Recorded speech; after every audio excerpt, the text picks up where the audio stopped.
This is my former friend Brian's former apartment. He used to constantly express concern about how I still live with my parents and don't date very much. He would also refer to my mom as my replacement girlfriend.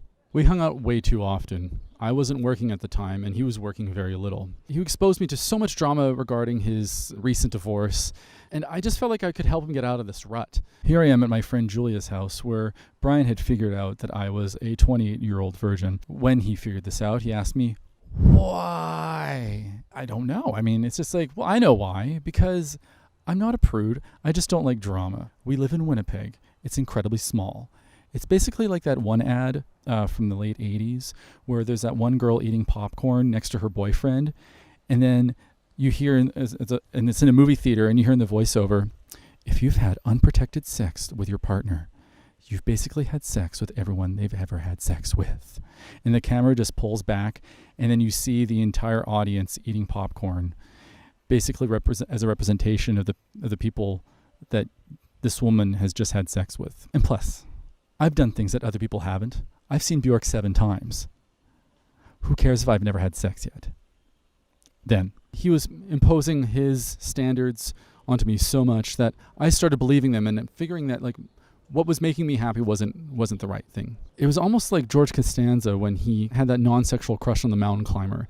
I was starting to dress like this guy a little bit. I was starting to listen to more psych rock than I ever had before. We quickly started bickering with each other. There was one time when we were going to see a movie and I picked him up. As he was tying his shoes, he said to me, you know, I love my therapist. Before he was going to talk about how much he loves his therapist, I felt like interjecting and said, oh, I love my therapist too. And then he just quickly froze up and said, you know what? Never mind. Forget about it. What? Now, I was going to say something about why I love my therapist so much, but you had to include yourself in that. It's like you have to do this all the time. You include yourself in everything. So, you know what? I forget it. I said, no, just tell me. What's the big deal? I was just trying to relate. I was just simply trying to relate. Just tell me what had happened. This went on for about another 10 minutes or so. And, you know, instead of just telling him that I was only trying to relate, I should have just told him to go fuck himself. Here we are in front of the Misericordia Hospital on Sherbrooke Street. I was just walking down the sidewalk once with Brian, and he was giving me sass for not dating. And I told him, so what if I don't date? It's not the end of the world. I finally was standing up for myself. And then this man who had a backpack with an artificial Christmas tree sticking out of it turned around and went, Mr. Bean gets more action than you do.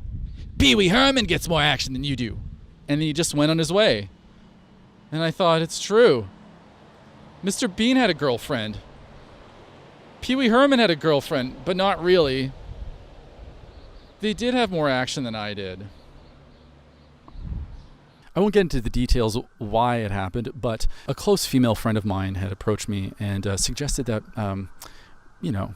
we try something together. And I was up for it. So the only problem was that she kind of blurted out this plan in front of Brian, who was probably the last person who should be hearing about this, because he just turned to me and said, this is a golden opportunity for you.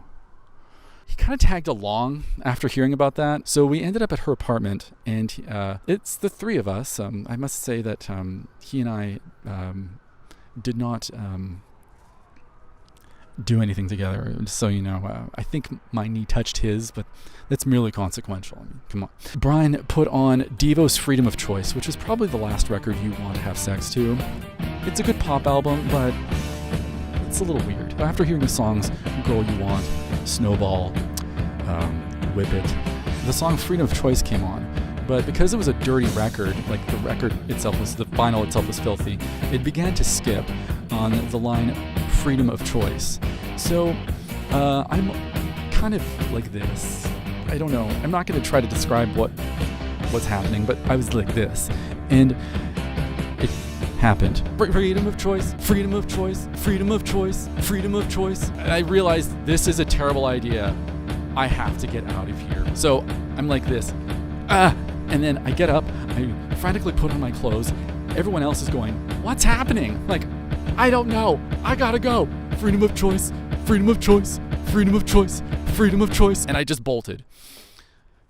Let's just say that my friendship with Brian quickly disintegrated after that. I'd like to thank the band Devo for writing that song and eventually helped me make a very good decision, which was to end that toxic friendship, even though it kind of compromised my friendship with my female friend.